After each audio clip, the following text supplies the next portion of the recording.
Добрый день, уважаемые коллеги, друзья. Осталось 1,5 часа до начала Парада Победы, посвященной 75-й годовщине Победы в Великой Отечественной войне. В эти минуты парадные расчеты занимают свои места. Отмечу, в этом параде будут принимать участие 14 тысяч солдат и офицеров, 234 военной техники, 75 самолетов и вертолетов.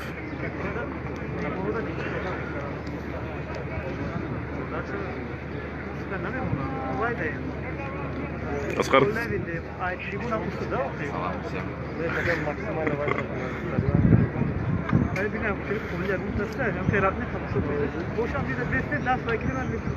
Когда этого сообщалось, ветеранов будут рассаживать, соблюдая санитарную дистанцию.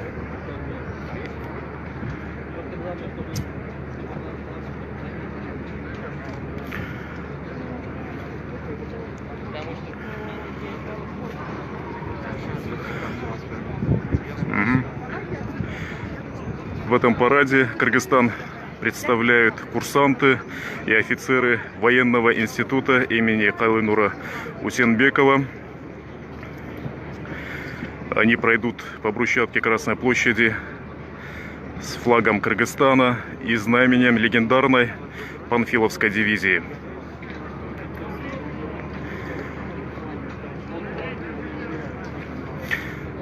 Отмечу, до этого сообщалось, что к этому параду готовятся солдаты и офицеры Национальной гвардии, но, к сожалению, коронавирус внес свои коррективы. В Москву прибыла резервная группа в лице курсантов и офицеров военного института. Они не первый раз участвуют в таком зрелищном мероприятии. 10 лет назад курсанты и офицеры военного института также принимали участие в юбилейном параде, посвященном 65-летию победы в Великой Отечественной войне. Сегодня они во второй раз будут принимать участие в параде Победы именно на Красной площади. Идут последние приготовления. Остались считанные часы.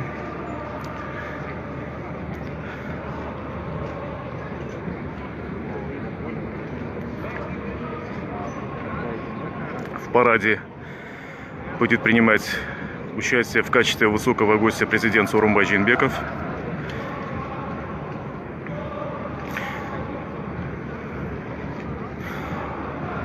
После Парада Победы, по традиции, главы государств, ветераны будут возлагать цветы к могиле неизвестного солдата.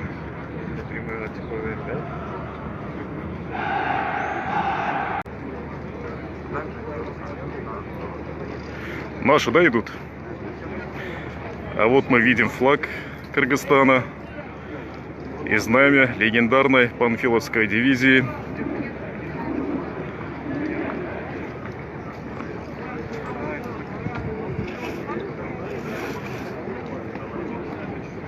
Вот наши бравые курсанты, офицеры военного института имени Калынура Усенбекова.